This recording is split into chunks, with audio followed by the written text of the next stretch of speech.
3 in the afternoon. Crowded elevator. 14th floor. Out of nowhere, my heart explodes. Cold sweat. Shaking legs. Absolute certainty that I'm going to die right there, in front of strangers. Have you been there? In that moment where panic hijacks your body and your rational mind simply disappears. What I discovered in that elevator wasn't just a technique. It was a bridge between ancient wisdom and cutting-edge neuroscience. A 30-second reset that works because it speaks directly to your nervous system in its own language. And today, I'm going to show you exactly how to access it. For years, I studied everything. Jung's work on the shadow, Stoic philosophy, Buddhist mindfulness, modern neuroscience. I understood panic intellectually, but when it hit, all that knowledge felt useless. Until that day in the elevator, when something shifted. Without realizing it, I stumbled upon what mystics have known for millennia, and what neuroscientists are now proving. There's a specific way to interrupt the panic response that bypasses your thinking mind entirely. In 30 seconds, I went from complete terror to profound calm. Not through positive thinking or deep breathing, but through something the ancient Greeks called ataraxia, unshakable tranquility. In the next 15 minutes, you're going to learn how Jung's understanding of the psyche connects with modern neuroscience to create instant relief, how Stoic principles can literally rewire your brain's response to fear, and why ancient spiritual practices are actually sophisticated nervous system regulation techniques. We're not just going to understand panic. We're going to transform your relationship with it entirely. Now, before we dive deep, here's something important. When you like this video and leave a comment, you're training YouTube's algorithm to bring you more content that bridges science and spirituality, psychology and practical wisdom. The algorithm learns that you value transformation over entertainment. So if you're ready to move beyond surface-level advice and discover what the great thinkers and modern researchers actually know about calming the mind, hit that like button and comment, "Ready for depth," so YouTube knows you want profound, life-changing content. And stay until the end, because I'll give you a personalized integration practice that combines all these wisdom traditions into one powerful daily tool, something that can prevent panic before it starts and transform your entire relationship with fear. This isn't just about stopping panic attacks, it's about awakening to who you truly are beneath the anxiety. Let's begin this journey together. What I'm about to share connects ancient wisdom with cutting-edge neuroscience. And it starts with understanding something Jung discovered about the human psyche over a century ago. Carl Jung wrote, "What you resist, persists." When you're in a panic attack, every fiber of your being is resisting the experience. You're fighting the sensations, fighting the thoughts, fighting the fear itself. But this resistance actually feeds the panic. Here's what's happening at a deeper level. Your nervous system is stuck in what neuroscientists call hypervigilance mode. But ancient philosophers understood this too. The Stoics called it being enslaved by impressions, when external events trigger internal chaos.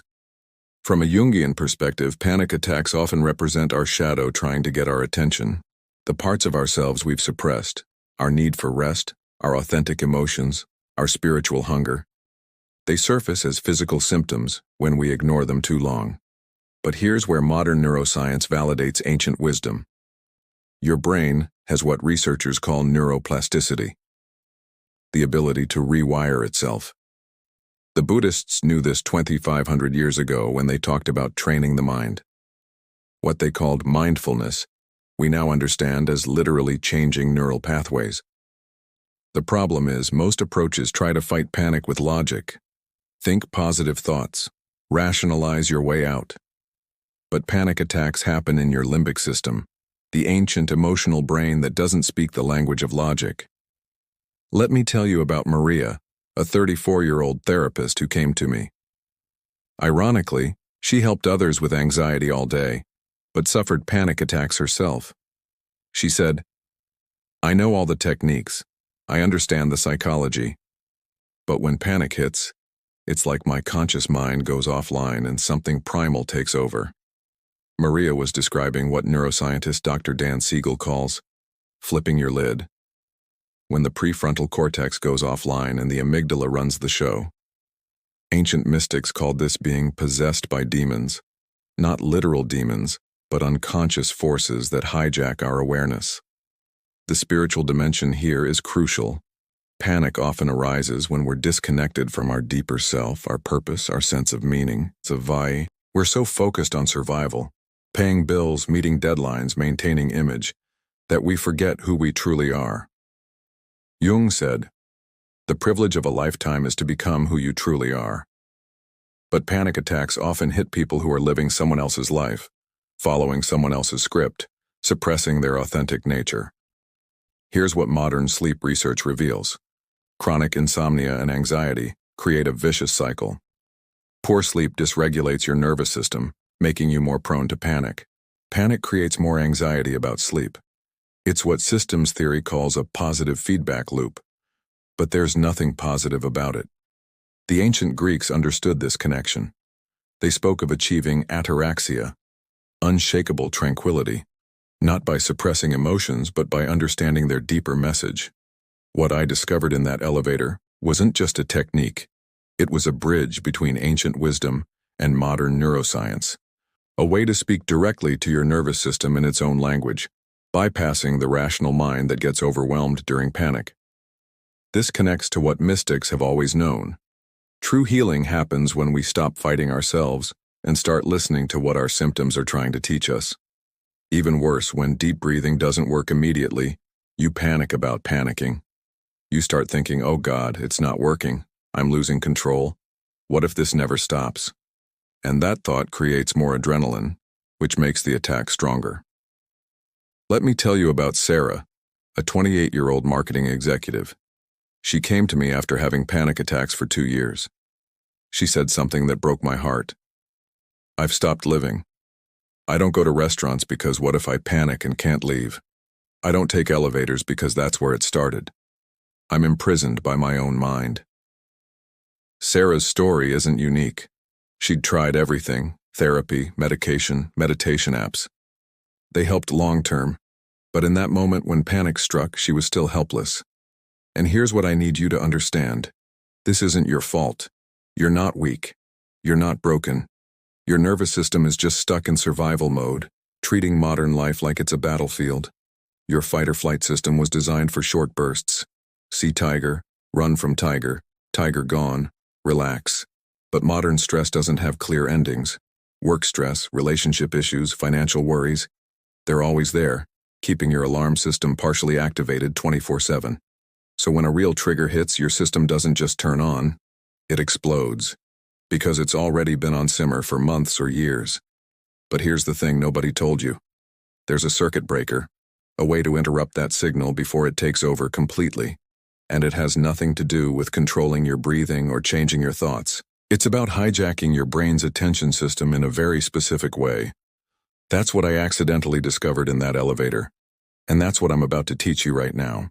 What happened in that elevator changed everything I thought I knew about consciousness and healing. I wasn't trying to calm down.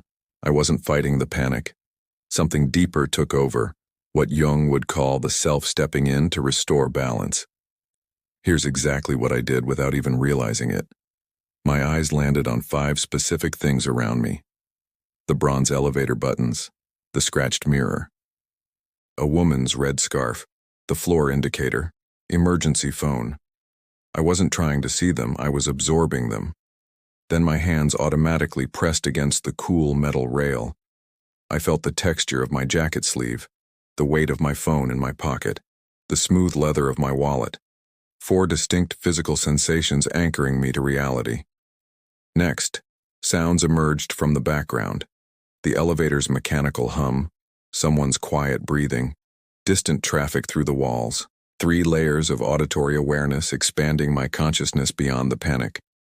Then something remarkable. I noticed the faint scent of someone's perfume, mixed with the metallic smell of the elevator itself.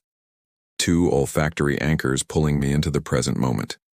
Finally, I became aware of a slight metallic taste in my mouth from the adrenaline. 1 gustatory sensation completing the circuit.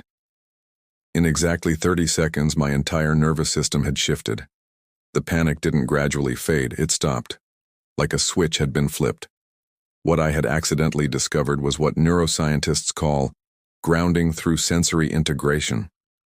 But ancient traditions knew this as mindful presence, or what the Stoics called prosoche, continuous attention to the present moment. Here's the profound science behind why this works. When you're in panic, your brain's default mode network, the part that creates stories about the future and past, is in overdrive. But when you engage all 5 senses simultaneously, you activate what researchers call the Muyan salience network, the brain's system for determining what deserves attention right now.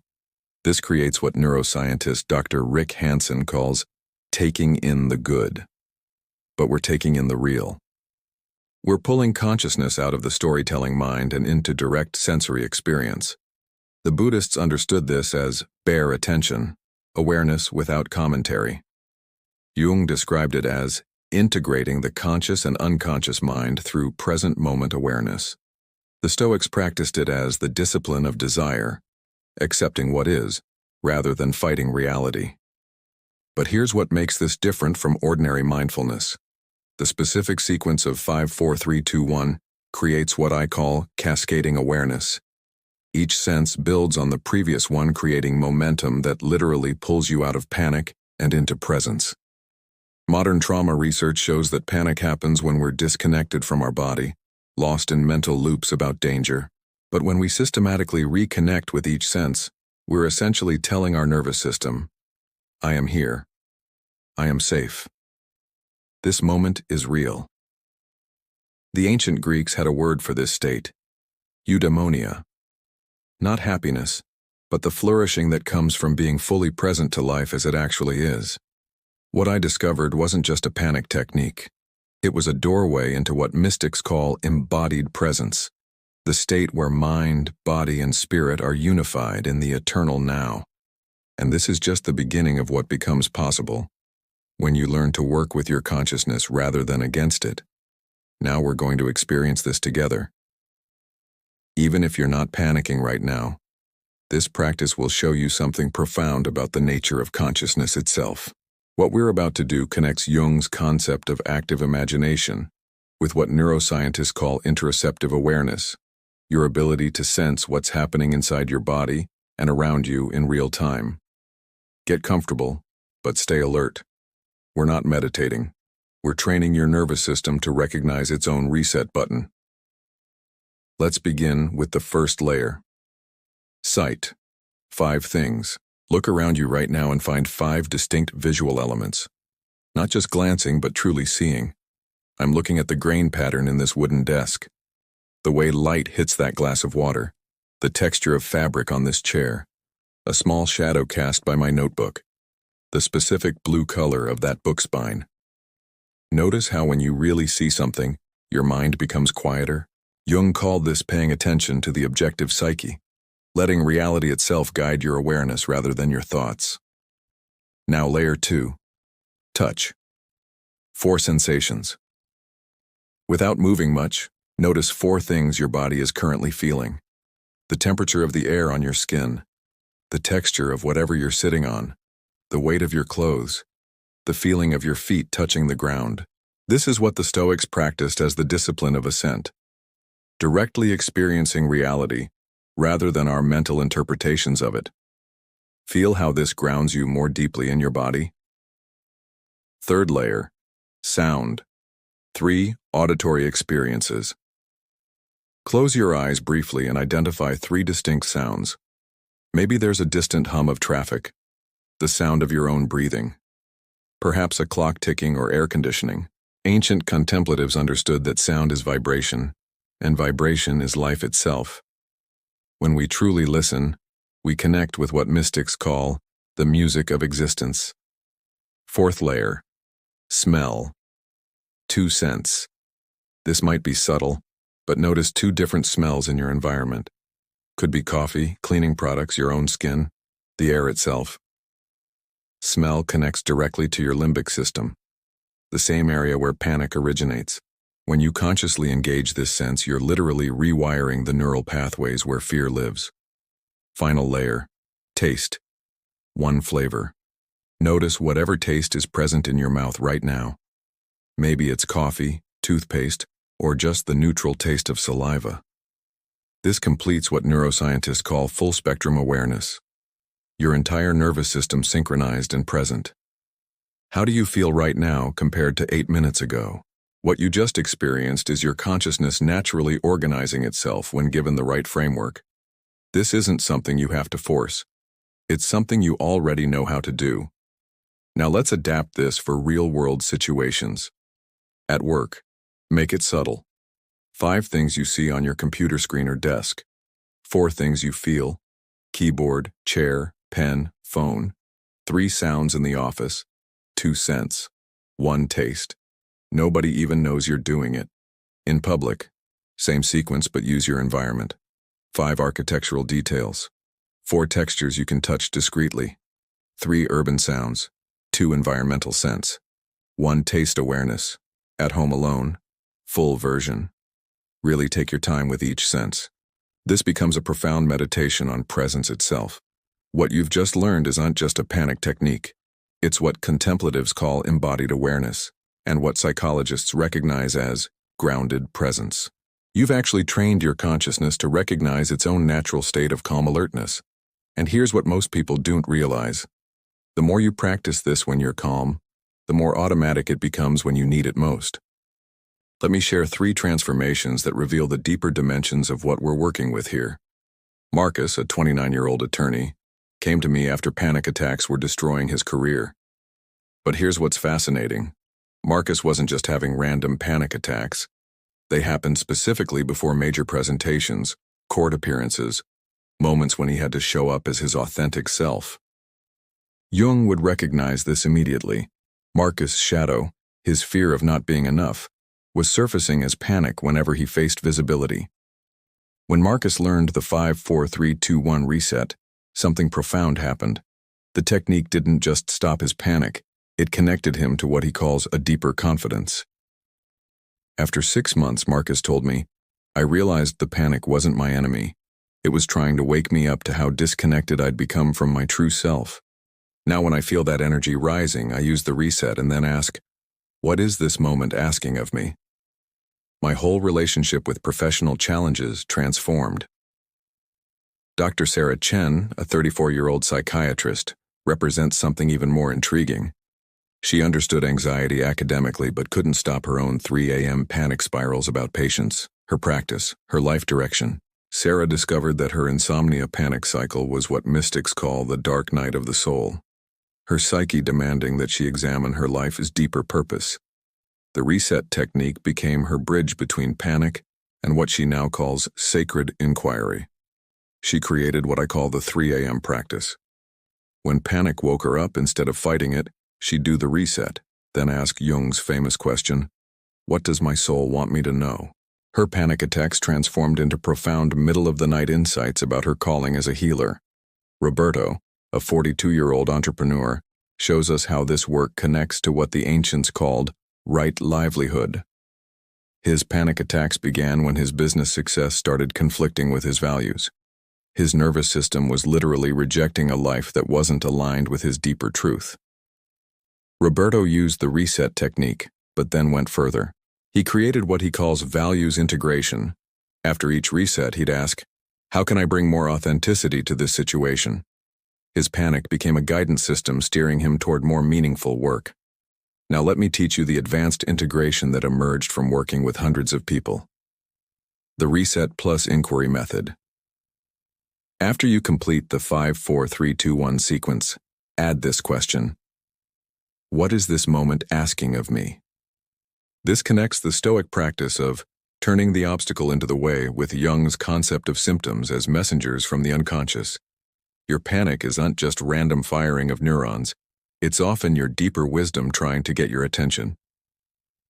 For chronic anxiety and insomnia, create what I call threshold practices, using the reset at specific transition moments, before checking your phone in the morning, before important conversations, when you feel that familiar anxiety rising.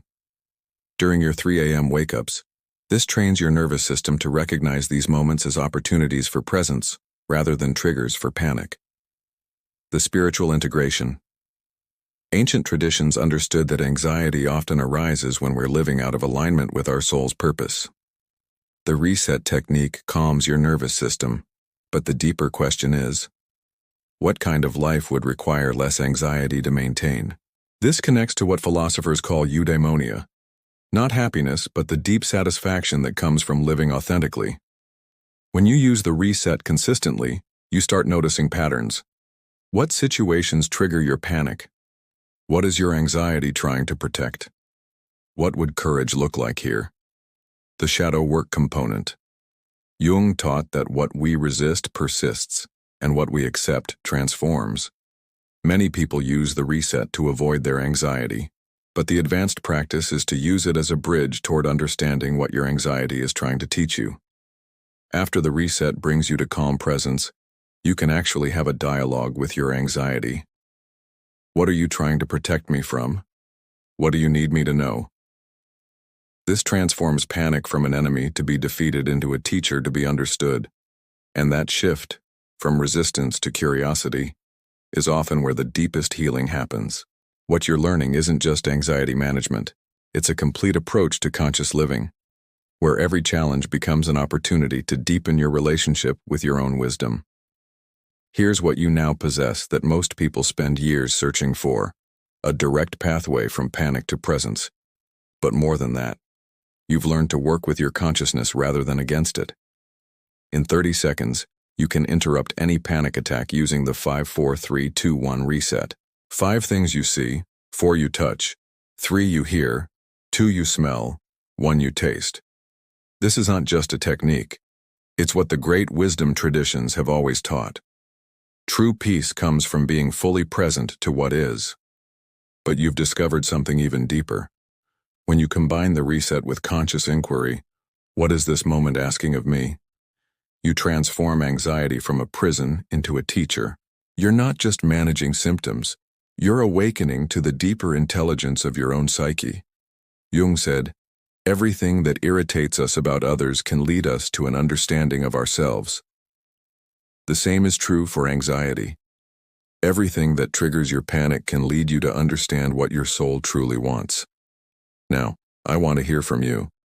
Which technique will you test first this week? Will you start with the basic 5-4-3-2-1 reset, or dive into the advanced reset plus inquiry method? Share in the comments which approach resonates most with your current situation. From what we discussed, the connection between panic and authentic living, the shadow work aspect, the spiritual integration, what insight hit you the deepest? Comment and let me know what aha moment you had during this video. Are you ready to transform your relationship with anxiety completely? Or do you want to start with just stopping panic attacks in their tracks? Tell me in the comments what your first goal is.